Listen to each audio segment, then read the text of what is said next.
كلمة قالوها بعض الناس، كلمة غريبة بها استخفاف. تجار ملح فحاله دمار،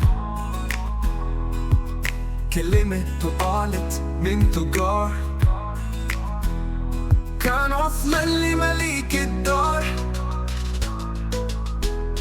قام يتحكم فرض ضرايب، إلا الملح ملوش وقار.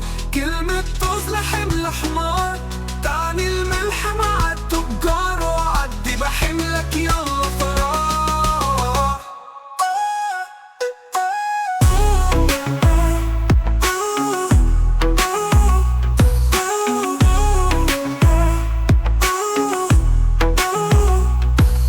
كلمة قالوها بعض الناس، كلمة غريبة بها استخفاف. تجار ملح فحاله دمار، كلمة قالت من تجار.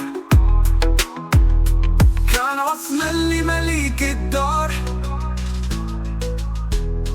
قام يتحكم فرض ضرايب، إلا الملح ملوش وقار. كلمة تصلح حمل حمار،